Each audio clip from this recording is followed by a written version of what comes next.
Bom, eu comecei a militância política mesmo com 16 anos, quando eu era estudante no Liceu de Goiânia. Mas um certo interesse, o que me despertou o interesse, vamos dizer, pela política, foi o meu pai. Meu pai era um democrata nacionalista e ele trabalhava na antiga Fundação CESP, que tinha um convênio com o Departamento Estadual de Saneamento, que hoje seria Saniago. E naquele tempo houve várias perseguições lá na Saniago e ele foi uma das pessoas que teve problemas lá, que era o diretor da Saniago, o engenheiro já falecido, Rodolfo José da Costa Silva, que foi também indiciado em IPMs, acho que chegou, não sei se chegou a ter preso, já falecido também. Então, meu pai fazia parte daquele grupo e eu me lembro do interesse dele, das conversas deles em casa, defendendo posições nacionalistas, legalistas, quando foi da posse do Jango, aquela resistência que houve pela posse do Jango, e depois a situação que ele ficou quando teve o golpe de 64. E no Liceu de Goiânia havia um ambiente bastante interessante, os estudantes jovens, que se interessavam não apenas pela cultura, mas também pelos problemas dos destinos do país. Os estudantes se agregavam no Grêmio Literário Félix de Bulhões, que era um centro de debates, de discussões, né, sobre os assuntos daquela época, inclusive de resistência à ditadura. Então foi em 1966, com 16 anos. E eu entrei em contato com colegas que estudavam lá, o Marco Antônio Della Corte, que eu conheci naquela época, e ele já era ligado ao PCdoB, o Partido Comunista do Brasil, PCdoB. E fundou-se ali seria uma organização de base, uma organização que seria uma célula, né, do partido, do PCdoB. Não sei se por não haver, pela situação de clandestinidade, naquela época não havia juventude comunista, pelo menos organizada como tal, né? Como tem hoje os partidos são legais, tem as suas juventudes. Naquela época, então, circunstâncias, pessoa muito jovem, com 16 anos, entrava direto no Partido Comunista.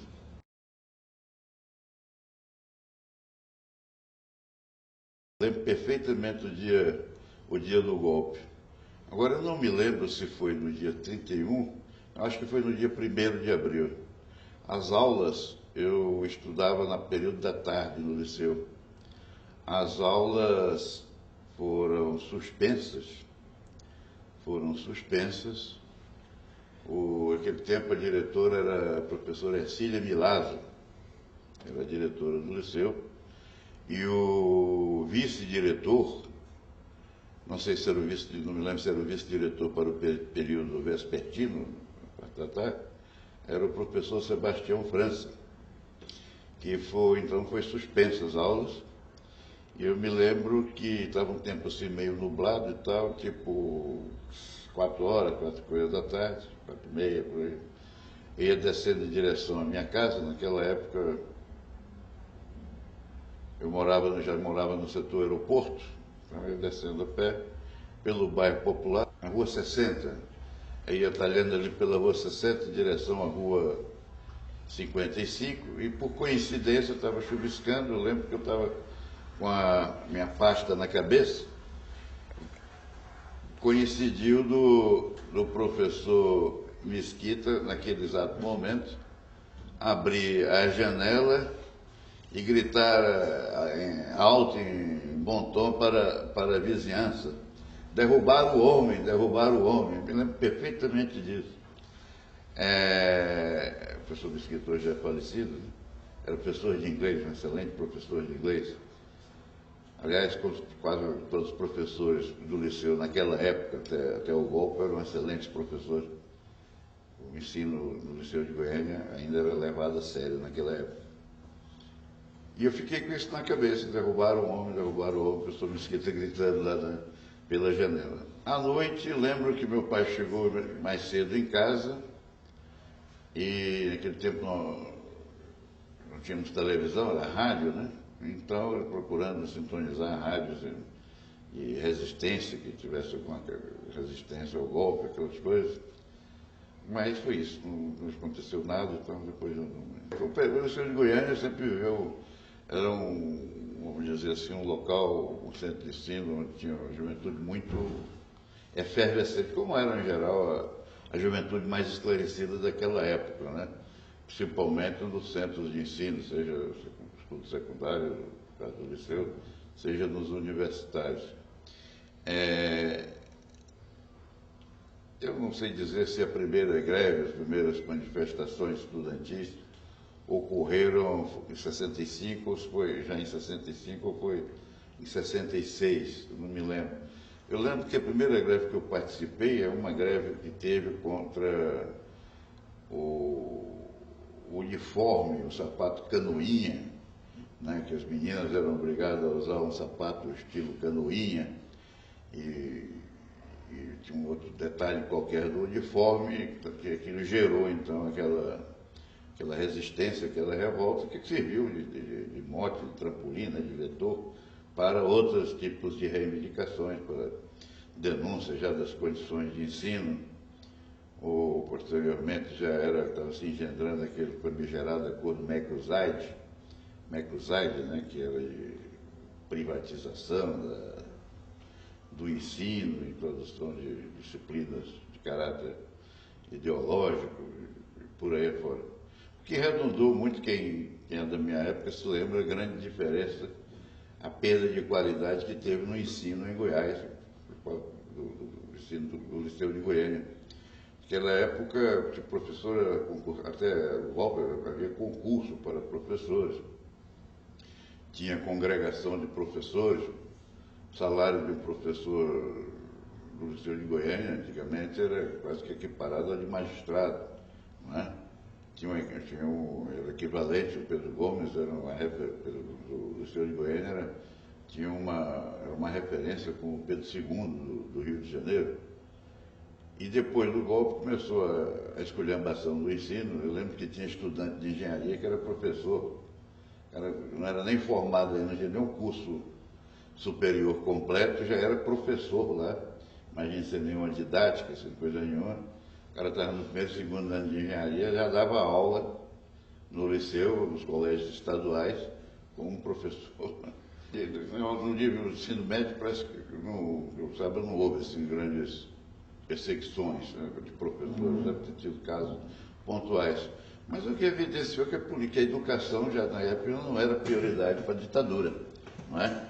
Eles já tinham uma política voltada mais para outros aspectos da economia, da sociedade e tal, mas a educação deixou de ser uma prioridade, a educação de qualidade, o ensino universal, a luta contra o analfabetismo e outras políticas educacionais que hoje são elementares, não é?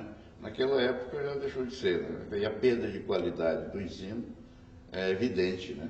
Nas estatísticas e outros indicadores sociais. Em 1966, no Liceu de Goiânia. Como é que foi essa Eu fui, convite? foi através de um grupo de pessoas que a gente estudava, lia bastante. Sou de uma geração, além de generosa, que era muito interessada pelo estudo, né? Pessoal que lia bastante, estou querendo fazer comparações de gerações com gerações, isso não dá, isso é uma coisa equivocada, né? Mas como tudo era proibido naquela época, o pessoal jovem gostavam de ler, né? Tinha intercâmbio de livros, terminava de ler um livro, passava para outro colega, intercâmbio. Havia também interesse pelo cinema novo já naquela época, pelo teatro, né? Eu lembro que uma das manifestações, vamos dizer assim, contra a ditadura foi a apresentação da peça Mortos Sem Sepulturas, do Bertolt Brecht. Do Sartre. Desculpa, do Sartre, exatamente, Mortos Sans Sepulture, do Sartre, que ele escreveu logo depois da guerra, em 47, que foi levado ali através do teatro de emergência, tipo teatro de emergência, né? Tipo teatro de emergência. E era lotado, então todas as apresentações que teve foi lotado a casa, o auditório. Então eu ingressei no PCdoB, na célula do PCdoB no Estado de Goiânia, em 1966, mas foi uma militância, vamos dizer assim, efêmera, durou ali uns 4 meses, mais ou menos, porque logo em seguida, nessa época, toda a direção, por parte da direção do PCdoB, foi presa. Foi presa e nós ficamos sem contato nenhum, ficamos isolados, até o Marco Antônio teve uma época preso também. Eu ainda era menor de idade, talvez, porque quase todos eram menores de idade, talvez por isso não se preocuparam com a gente. E eu consegui ficar lá no Liceu de Goiânia até 68, época em que eu fui expulso, antes do AI-5. E eu consegui, milagrosamente, me matricular no Pedro Gomes, né, no Pedro Gomes, em Campinas. Mas eu já tinha ingressado aquele grupo que ficou isolado do PCdoB, e naquela época, evidentemente, a gente não tinha maiores discernimentos em termos de políticas, de estratégia política, né? Inclusive, dada a censura, a nossa cidade era tinha muito mais capacidade e elementos, inclusive, para discutir as situações internacionais, situação internacional do que a nacional e a local, não é? A gente sabia muito mais da correlação de forças na arena internacional, o jogo lá, a luta contra o imperialismo, etc., principalmente ouvindo as emissoras dos países socialistas. E o destino depois, quero voltar a esse assunto, me reservou aí até uma surpresa, vamos dizer assim. Então, naquela época, a gente tinha mais conhecimento da situação internacional do que, não digo desconhecimento da situação nacional, mas para discutir as tendências, a falta de informação da situação nacional. Foi expulso em 67. Em 67. Eu lembro de 67 porque foi os 50 anos da Revolução de Outubro. 67, eu me lembro que teve várias atividades de pichação, etc. E eu já estava no Pedro Gomes, no Colégio Estadual Pedro Gomes, no bairro de Campinas. A primeira greve que foi feita em Goiânia, depois do golpe, foi no Pedro Gomes. Inclusive, mas não estudava lá ainda não. Teve a polícia, uma vez durante essa greve, durante a noite, cercou o Colégio Pedro Gomes e houve um tiroteio e morreu um policial, um soldado, um policial militar até hoje. Não sei que desdobramento que teve aqui. Assim, essa greve foi de caráter abertamente político. Era em protesto contra a prisão do Tarzan de Castro, não é, que tinha sido preso, tinha sido a denúncia que ele tinha sido preso, mas não se sabia onde é que estava. Então eles fizeram essa greve para denunciar a prisão e tal, e se saber o paradeiro do Tarzan de Castro. Eu tenho a impressão que o motivo da greve foi esse. Stepan Nassessian, sim, estudava lá, hoje o nosso ator global, né? Presidente do sindicato, vereador, inclusive, do PPS, parece, no Rio de Janeiro. Stepan Nassessian, sim, eles frequentavam muito a casa dele, era amigo da família, das irmãs dele. Ele era um garoto, né? Ele era bem mais novo do que a gente, né? Mas estava sempre com a gente ali, ele morava ali perto do colégio, né? E a gente frequentava bastante a casa dele e tal, ia muito lá.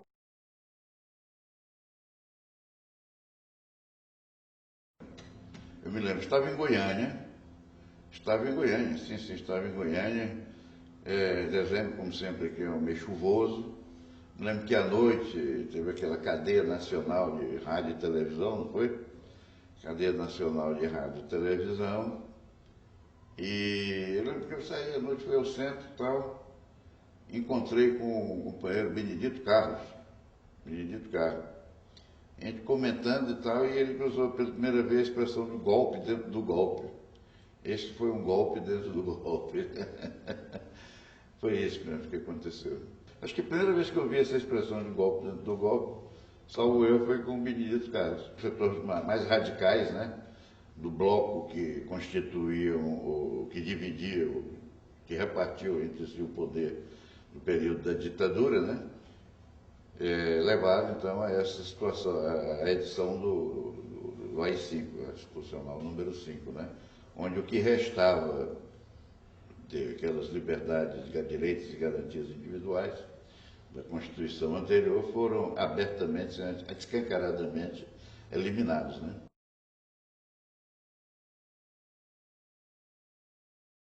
A minha prisão, por exemplo, se deu em 1969, né?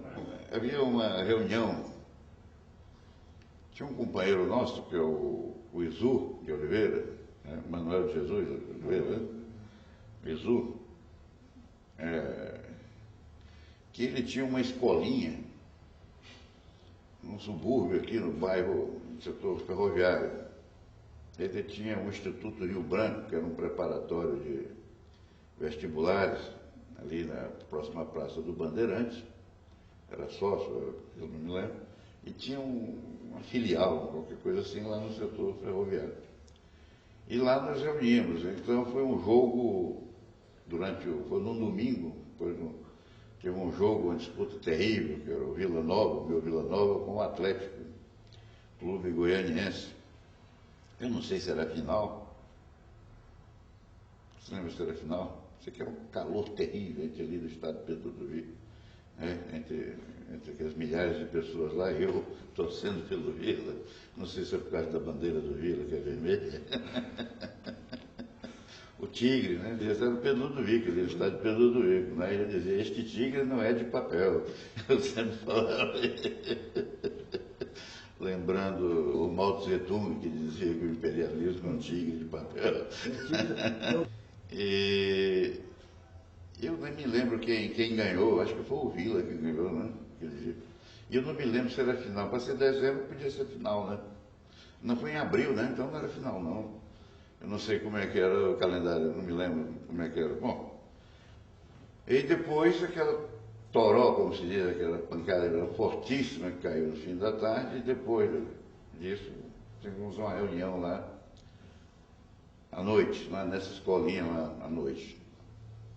Naquele tempo tínhamos muita facilidade de andar a pé, né? Imagina, sair lá do setor aeroporto e a pé lá para explorar uma boa. Era a reunião do comitê secundarista do Partido Comunista Brasileiro, Partidão.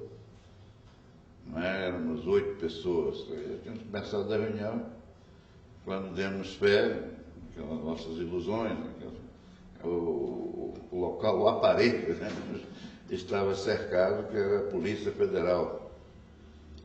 Eu me lembro que estava lá o delegado da Polícia Federal, Jesus Antônio Lisboa. Tinha um outro, Milton, não sei do quê, o Xavier do Bonfim, e mais outros policiais.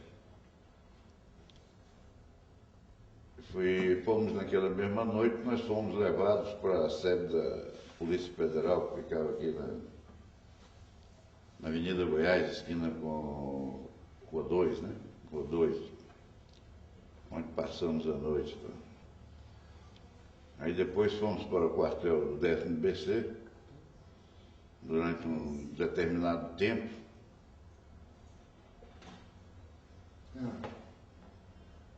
Depois para Juiz de Fora.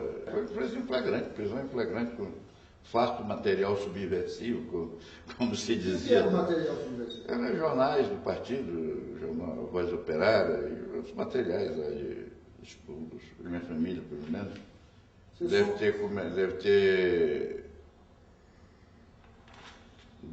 ter se preocupado, porque não era normal dormir fora, né? Logo no outro dia de manhã, acho que já ficavam sabendo. Essa prisão. A mãe ficou arrasada, claro. Na época, quando a pessoa ia presa, a família logo pensava e não quer dizer que pensava logo o pior, né? Que iam matar, que iam torturar, que iam desaparecer. Só o fato de estar ali naquela situação, um cubículo, lá me lembro que fomos divididos em dois grupos de 4 pessoas, né? Pelo menos fiquei num cubículo lá que tinha assim uns 2 metros de comprimento, 2 metros e pouco, por 1,5 de largura mais ou menos, e um colchão só para 4 pessoas, não lembro disso. Aí depois eu não me lembro se eles botaram numa cela maior, parece que botaram numa cela para todo mundo. Ele estava dentro da catedral, agora que eu me lembro. Tinha uma moça, né, sei que não me lembro qual foi o motivo, a manobra tal, que nós corremos para dentro da catedral. Corremos para dentro da catedral e eu estava sentado na nave esquerda, lembro perfeitamente, o altar em frente, eu sentado na nave esquerda. Aí de repente eu vejo uma confusão, olho para trás, escuto passar assim perto do meu ouvido, zum, é uma bala, né? Eu olhei para trás, o que foi isso e tal. O Telmo estava caído lá, perto da, não sei se ele vinha tentar entrar, forçar a entrada na igreja. E uma moça que esqueci o nome dela, ela levou um tiro aqui no pé, aqui nessa área. A Lúcia, exatamente. O dia eu lembro perfeitamente. Lúcia Jaime, exatamente. Foi um tiro aqui da parte de frente aqui, né? Entre o pé e a perna. E o Telmo aqui na região traseira, aqui no glúteo, mais ou menos, na região do glúteo. Né? Eu me lembro disso, um policial civil, investigador lá com a pistola apontada para o altar, veja vocês, aqueles que defendiam a religião cristã e tudo. Né? Parece que eu vou te falar agora, parece que foram uns 4 ou 5 dias, né? 4 dias. Aí fomos para a casa naquele tempo chamava Casa de Detenção. Na 66. Ali na 66. Passamos lá mais ou menos um mês. As condições sanitárias lá eram péssimas, né? Aquele era um depósito de gente, né? Tinha aquele corredor, celas de um lado e do outro.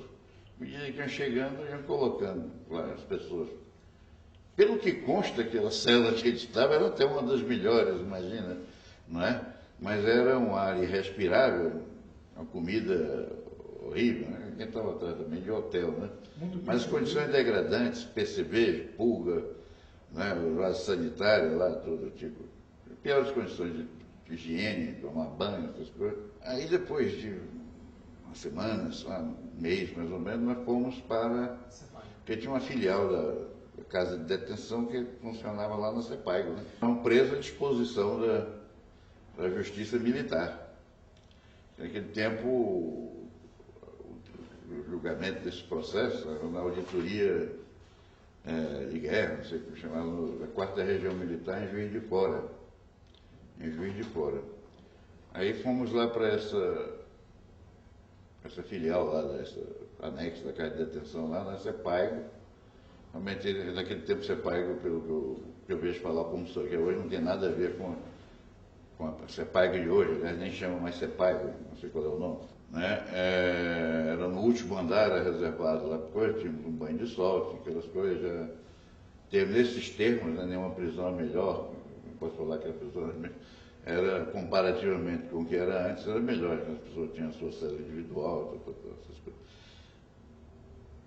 E aí, teve um dia então que fomos levados para Juiz de Fora, para comparecer lá em Juiz de Fora. Claro que chegaram então o carro da polícia, lá, o Camburão, nos conduziram aqui para a sede da Polícia Federal aqui no centro, em Goiânia, e de lá estavam avisados e tal, nossos pais, as mães ali, naquela situação, nos enfiaram dentro de um camburão. Vejam vocês que eram 8 pessoas, 8 jovens, né, com a bagagem respectiva que ocupavam quase a metade, nos meteram naquilo e mentindo ali para as pessoas que estavam ali, para os pais e tal, que aquilo era só até o aeroporto, como se fôssemos de avião para Juiz de Fora, alguma coisa assim. E essa viagem fomos direto para Juiz de Fora, com aquela situação de quase asfixia. deve ter sido inspirada naqueles vagões de gado que levavam os prisioneiros para campos de concentrações nazistas, né? Naquela situação, uma viagem de mais de 24 horas até Juiz de Fora. Quem conhece a estrada Belo Horizonte-Rio sabe muito bem, tanto que aquilo é cheio de morro, de abismo, de curvas e contracurvas e tal, né? Se tivesse tido algum acidente, muito provavelmente eu não estaria aqui agora fazendo esse depoimento. E eu acredito, comentando até com um companheiro recentemente, que se fosse na idade que eu tenho atualmente, ou um pouco menos, não teria chegado vivo lá em Juiz de Fora. Fomos divididos lá em Juiz de Fora. Fomos divididos. Metade foi para um quartel lá, um regimento de artilharia, e a outra metade, que era inclusive eu, fomos para um regimento de infantaria. Inclusive, uma honra muito grande, porque eu fiquei sabendo que o golpe de 64 começou lá naquele regimento de infantaria, centro do olho da serpente, né? no ninho da serpente, né? Da cascavel mesmo. Né? E ali ficamos lá, Juiz de Fora, naquela época, eu acho que já era inverno lá, muito frio. Quem conhece aquela área ali, a Zona da Mata, Mantiqueira, sabe que ali faz muito frio para nós aqui de Goiás. Aí. Então foi isso que aconteceu. Ficamos lá, não me lembro quanto tempo, um mês, 2 meses e tal, até que teve a tal da audiência. A auditoria militares, que é a Justiça Militar, é constituída até hoje, acho que mudou muito pouco, tem um juiz togado, um civil, o Ministério Público também é um civil, mas os juízes, parece que são 6 juízes, né? Em geral são capitães, são oficiais capitães, né? Era aquilo. Mas ali, era aquele juiz, aqueles civis ali, podia ser civil na aparência, mas de fato pensava exatamente como, ou até pior, de acordo, ou até pior, para mostrar serviço, né? Mostrar fidelidade ao regime, né? Muitas vezes eram até mais radicais do que mais duros. E não, a figura do advogado de ofício existia lá antes de entrar a nossa audiência, né? Audiência que chama, né? Tinha um outro caso lá de um soldado lá que era um advogado de ofício, às vezes lá mesmo, civil também. E o nosso advogado era o saudoso, o finado Enei Curado Bron, né? Irmão do Mauro Bron, que foi também preso com a gente, Wanderlei Medeiros, né? E tinha mais um outro advogado que foi constituído por lá mesmo, não sei, né? Tinha de lá mesmo. De pessoas de mais alto gabarito, né? Moral e jurídico, né? Entre outras arbitrariedades que eram de praxe cometidas, né? No nosso caso, como tirando 2 companheiros, Marco Antônio e Leodinski, que já eram maiores de 21 anos, todos os demais eram menores de 21 anos. E consta, eu nem sabia disso, não tenho formação jurídica, consta que eles, os delegados aqui, os policiais federais aqui, acostumados com todo tipo de arbitrariedade, mais na ditadura, né? E é bom desde logo que não se confundam Polícia Federal da época da ditadura com a Polícia Federal de hoje. São coisas bem diferentes, né? Estamos hoje no Estado. Eu acredito que, apesar dos efeitos e tal, estamos num Estado democrático de direito, né? Eles formalizaram a questão do curador de menores. É preciso, nos depoimentos, o menor está assistido por um curador, chamado curador de menores.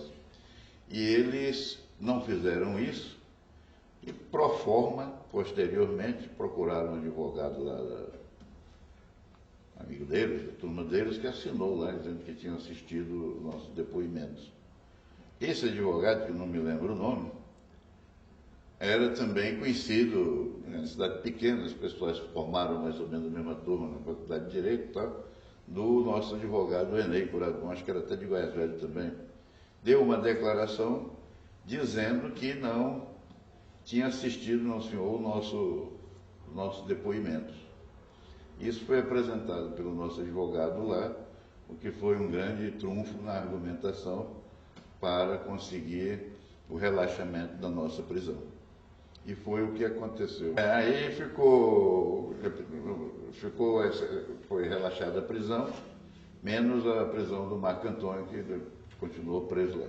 Voltamos para Goiânia para responder o processo em liberdade. A partir daí, quer dizer, eu trabalhava como desenhista no antigo e extinto, né, Departamento Nacional de Obras de Saneamento, né, era tipo terciarizado, diziam que eu ia ser contratado, com carteira assinada, dali um mês, a partir dali já fui mandado passear. E depois não arrumava mais nada, não podia estudar, não podia trabalhar, não conseguia emprego, esse tipo de coisa. Até que veio depois o julgamento propriamente dito. Quando é que foi o julgamento? Em que ano que foi? 70, né? 1970, 69. 69. Fim de 69 para 70. A orientação que tomou era que ninguém ia lá no julgamento, porque não sabia qual seria a pena. Né? E uns companheiros, inclusive eu, achamos que se fosse até 1 ano de idade, faltava poucos meses, né, considerando o tempo que já tinha tirado, ia tirar a pena em Goiás mesmo.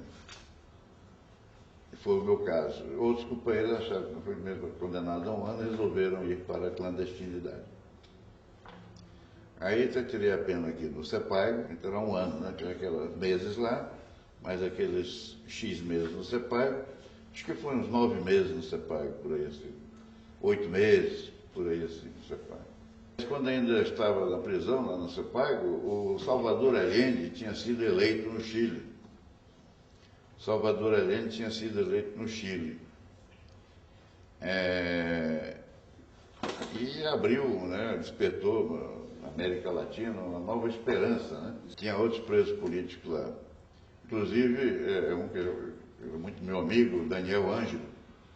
Daniel Ângelo estava já no regime semiaberto, já falecido. Daniel Ângelo, ele foi um dos participantes no famoso assalto ao tiro de guerra de Anápolis.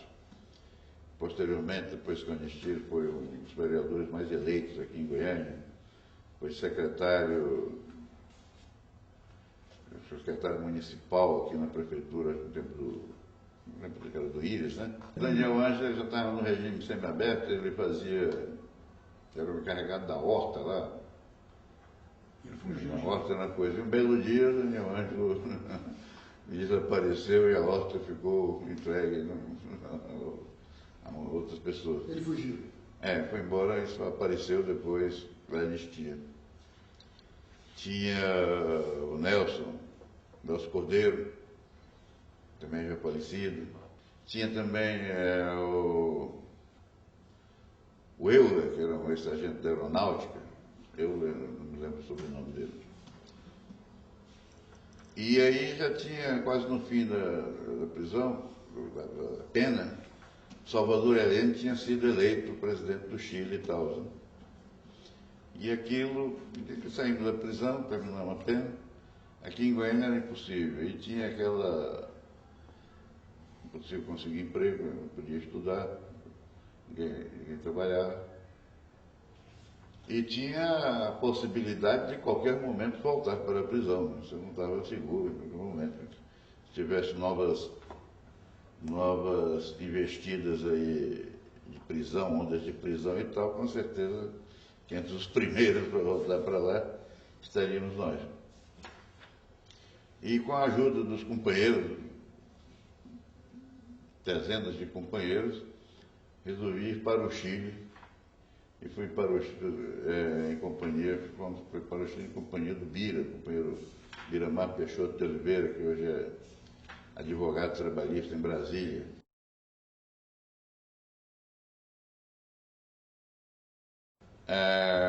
Aí fomos para o Chile. Fomos para o Chile. Saímos daqui, não avisei nada, claro, em casa, deixei só um irmão meu que é falecido para avisar. Depois de uns 2 dias ou 3. Fomos de ônibus até São Paulo. Lá em São Paulo passamos um dia no apartamento do Bianô, professor Bianô Ferreira, né? Era amigo nosso, amigo do Bira. E de lá fomos de ônibus para Porto Alegre. Aí de Porto Alegre nós fomos para Montevidéu. Naquele tempo podia viajar, não tinha passaporte, nem tiraria passaporte, lá pedia um passaporte na Polícia Federal, já era preso logo lá de novo. Com certeza que pensava que ia querer o passaporte para ir para a Rússia, para Cuba. Eles não davam passaporte naquele tempo, não davam passaporte nem no exterior e nem aqui dentro para pessoas que tinham antecedentes políticos, né? Esse preso político.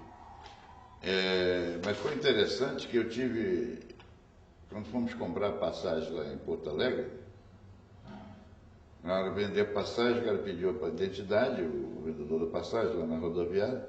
O Bira não tinha problema, porque já tinha 21, eu ainda não tinha 21. Isso foi em maio de 71. Eu faço 21 em junho, faria 21 em junho. Eu lembro que ele falou: tia, tu tens que ir ali, encontrou o prédio ali, o ajuizado de menor vai lá e pede uma autorização. Então, aí eu fui lá e deram. Senão seria ser um problema. Aí lembro quando passamos em Chuí, com a divisa, tinha uma placa daqui, Chuí, com I no fim, e de lá Chuí, né, com Y. Né? O Bira estava cutucando assim, falou: chegamos no Uruguai. Lá, ele brincou, claro que sim. E mais adiante eu mostrei para ele, ele não conhecia o mar, né? Falei, o mar lá. Então. Aí de lá nós tomamos um ferry para Buenos Aires, né? Buenos Aires, cidade esquisita assim para nós, né? Falávamos língua, né? De lá tomamos um outro ônibus para Mendoza, já na fronteira com o Chile. Sentia igual um passarinho ali, interessante aquela, né? Ainda no Uruguai, passando pelo frente da universidade, vendo aquelas pichações, pichação não no sentido aqui no Brasil, que letra bonita, né? Viva o socialismo, viva, né? Aquelas manifestações diversas de esquerda, que não tinha ditadura ainda no Uruguai, né? Foi muito interessante. Aí eu me lembro que você vai de ônibus, né, de Buenos Aires para Mendoza, em direção ao Chile, aquela pampa argentina, né, aquela coisa, quilômetro, até... Né, Aí de repente ao longe vai surgindo aquele perfil, né? Você vai aproximando, é a Cordilheira dos Andes, uma coisa que me impressionou bastante, sabe? Aí quando você vê aquela coisa majestosa no horizonte, mas perder de vista, né? Mas é com a sua majestosa, que são os Andes, né?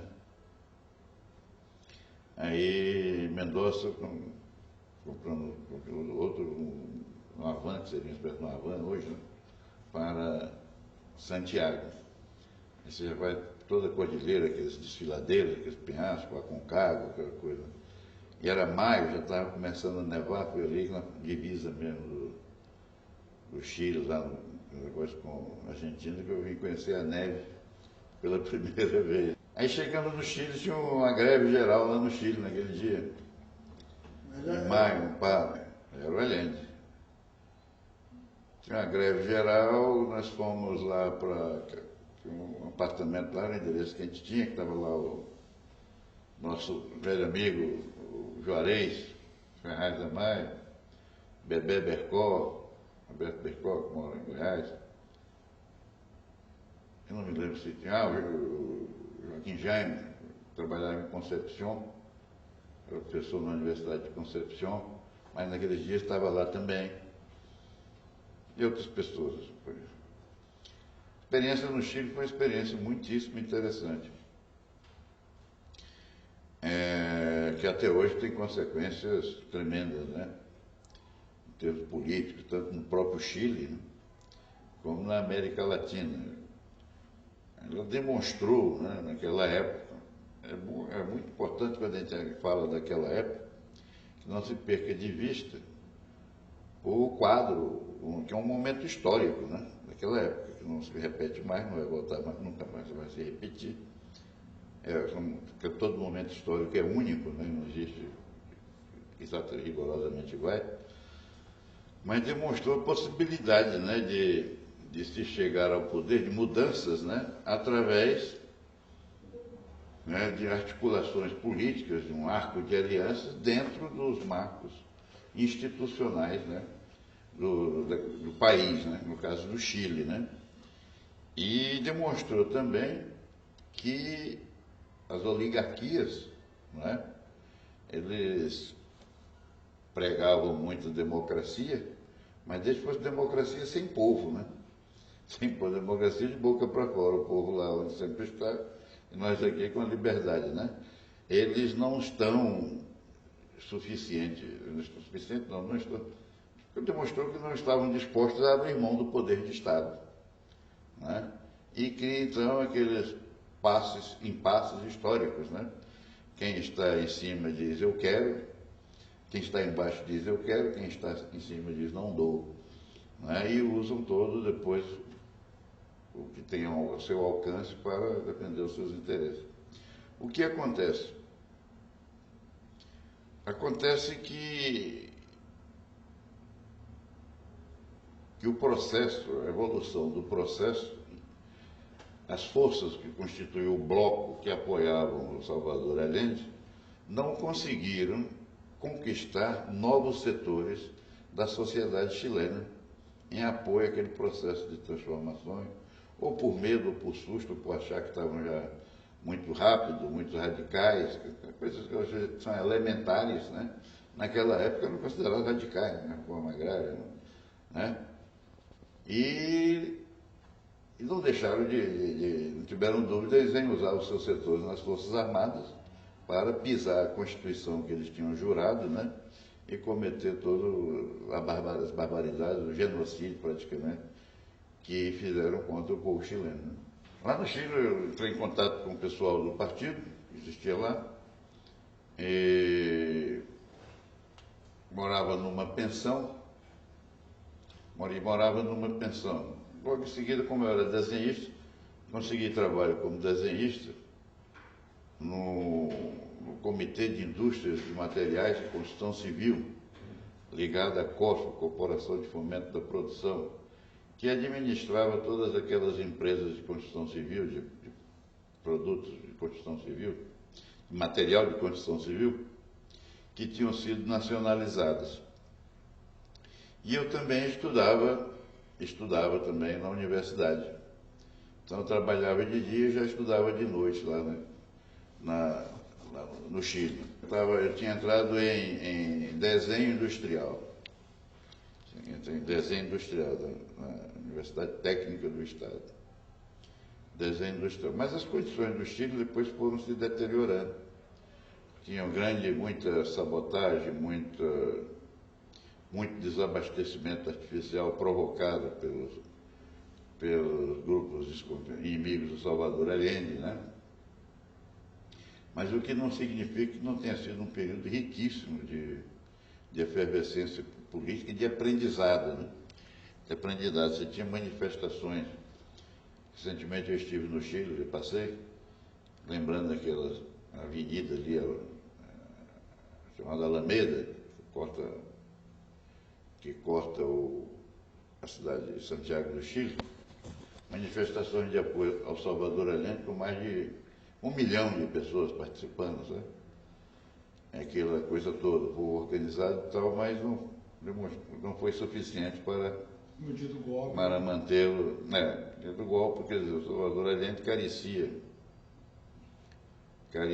de um apoio, de um dispositivo militar fosse mais eficiente, ou vamos dizer, os setores que eram fiéis à Constituição foram rapidamente neutralizados, né, no primeiro dia do golpe pelo próprio Pinochet. Mas hoje talvez não seja assim, e a história demonstrou isso, você pode chegar ao poder sem precisar usar de canhão, né? Usando a mobilização, usando trabalho de conscientização, de organização. Eu já não estava mais no Chile quando aconteceu o golpe. Eu tinha aquela situação de trabalhar eu dividi uma casa, eu, o Bira, que tinha ido comigo daqui, e o Carol, nosso saudoso companheiro Carol Stalin Pires Leal, né, filho do outro saudoso companheiro Basileu Leal, de Anápolis, né? A Carol faleceu ali num desastre ali na altura das Sete Curvas, trabalhava no Endura, era arquiteto. A gente dividiu uma casa, alugou uma casa e tal, mas aquilo era uma situação precária, porque estava evidente que o golpe era questão, só por milagre não haveria um golpe ali no Chile. Tá? Quem estava lá sabia disso, e só por... E a situação estava se degenerando, se deteriorando cada vez mais. Em termos de abastecimento, você conseguir comprar um pão já era complicado, conseguir, né? E eu tinha solicitado para o partido uma bolsa de estudo na União Soviética, lá na Universidade da Amizade dos Povos, Patrício Lumumba.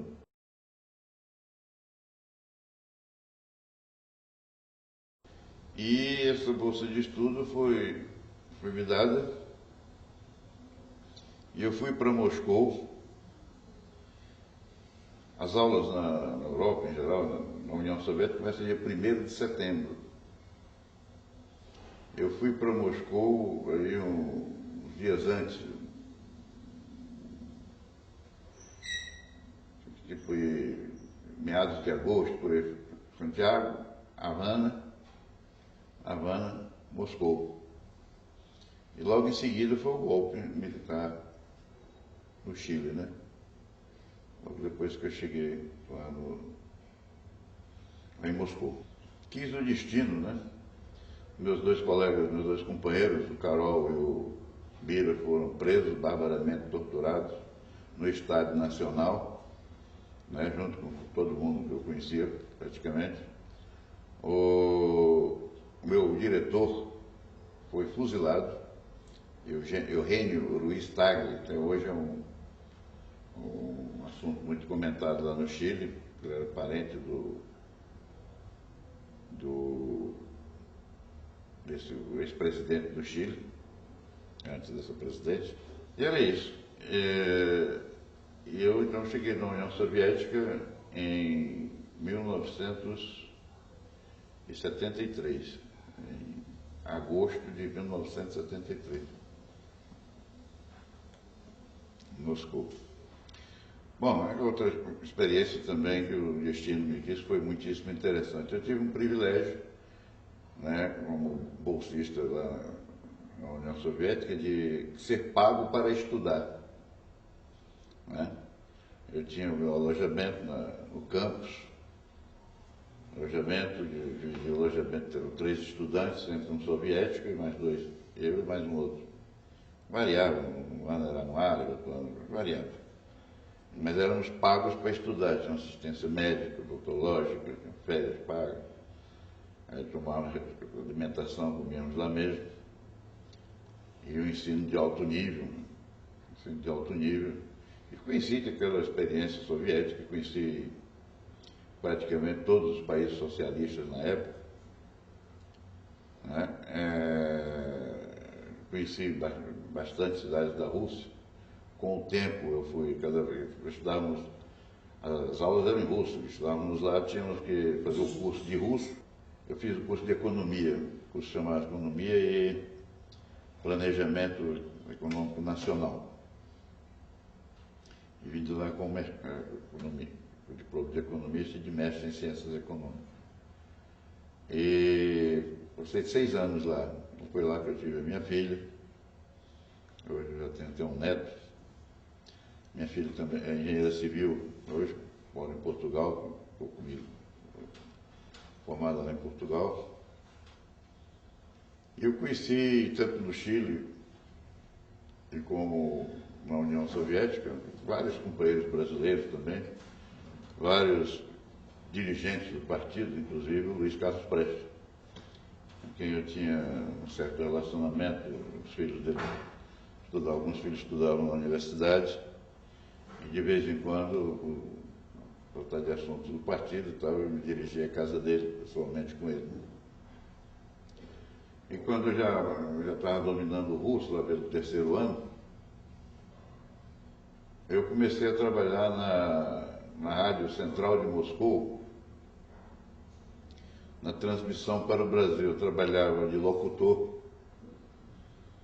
e de tradutor, enfim, material em russo, traduzia, mas fazia mais, como estudava, fazia mais era locução, dia sim, dia não. A gente gravava antecipadamente os programas que eram lançados para o ar. Estão ouvindo a Rádio Central de Moscou, transmitindo para o Brasil. Estimados amigos, boa noite. É uma rádio muito ouvida aqui no Brasil. Chegava a revista, a gente ouvia outras rádios. Talvez assim, eu ouvia a BBC, eu ouvia outras rádios da Alemanha que transmitiam para o Brasil, que indiretamente, ou os jornais que lá chegavam e tal. Aí depois de 75, né? 76, já começou, depois de tantos assassinatos que houve, né? A coisa começou, mas sempre chegava, a voz operária sempre chegou. A voz operária, nunca, que eu saiba, nunca deixou de funcionar, sempre chegou.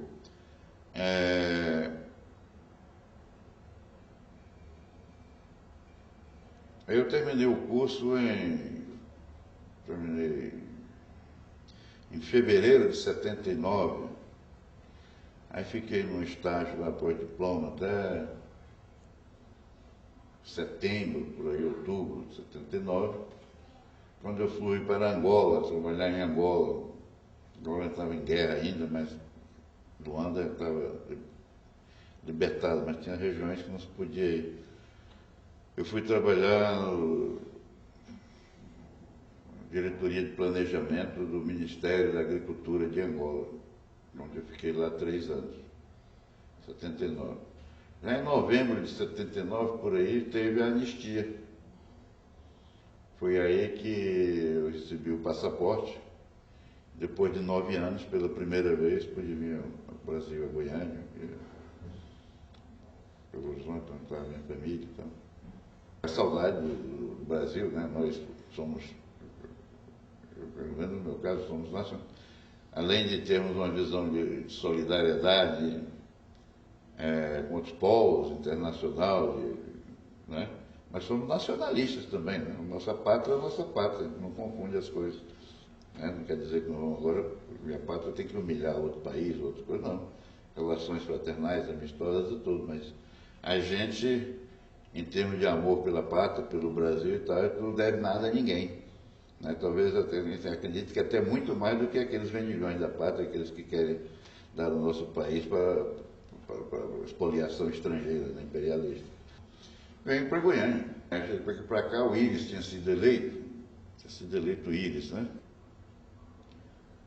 Tinha sido eleito, eu comecei a trabalhar na Comissão Estadual de Planejamento Agrícola, ligada à Secretaria de Agricultura. É um sistema nacional que tinha, Sistema Nacional de Planejamento Agrícola. Cada estado tinha essa comissão estadual, que trabalhava lá. E aí, foi aquela época de inflação terrível, galopante, não sei se vocês lembram, né? Crise. E aqui atrasavam muito o pagamento, e aqueles problemas todos, eu comecei a mandar o meu currículo. E eu fui contratado para um projeto lá em Moçambique, em 1990. Fui para Moçambique. Um projeto ligado ao PNUD-FAO, de formação de gestores agrícolas, empresas agrícolas. E eu fiquei 3 anos em Moçambique. O sistema socialista tem aquele sistema socialista que vamos dizer que seria o ideal, aliás, em relação ao qual Marx não se aprofundou em detalhes, que seria até leviano se ele o fizesse na época em que ele viveu, que não existia elementos para isso, exceto em dar traços gerais do que deveria ser uma sociedade socialista, né? Mas uma das características, quem conheceu os países socialistas sabe disso, da economia ou das relações sociais, principalmente da economia, que muitos bens e serviços eram gratuitos ou abaixo do seu custo, ou vendidos abaixo do seu custo, o que significaria que eram subsidiados. Isso, teoricamente, é possível. Você tem um setor da economia que é altamente produtivo, poderá financiar, compensar aquele setor ali que vai vender bens ou serviços gratuitamente ou abaixo do custo. Em termos de uma contabilidade nacional, você pode, no papel você pode ter esse equilíbrio. Agora, na prática, né, como se costuma dizer, o buraco é bem mais embaixo. Não é verdade? Uma sociedade que tinha um Estado, né, com forte ranço ainda do stalinismo, que eu acho que foi um fenômeno que deformou enormemente todos os países socialistas, né? O que pressupõe a existência de uma máquina burocrática emperrada, onde as pessoas, por questão cultural, ou por medo, ou por receio e tal, não tomam, em geral, não tomam iniciativa, se o chefe lá em cima não manda, e o que está embaixo está sempre procurando um argumento, ali na estrutura, né? O último lá está sempre argumentando para que haja um outro mais embaixo dele, né? Sair daquela situação ali um pouco incômoda, né? Onde se planejava até quantos botões de camisa vão ser produzidos em cada plano quinquenal. Chegava a esse, né? Onde você tinha uma tecnologia, né, que capaz de mandar uma nave a Vênus, mas não fazia um isqueiro que prestava, que acendesse na hora que você queria. Tem esses paradoxos assim, né? E as questões culturais também, né? O povo lá nunca tinha conhecido o que se chama de democracia burguesa, representativa, né? Onde você, como aqui hoje, você publica um artigo que você quer escrever e vai dormir tranquilo, você sabe, né? Não era bem assim na própria cultura russa daqueles países do leste europeu. Cultura autoritária, né? Era o czar, depois o czar era o secretário-geral.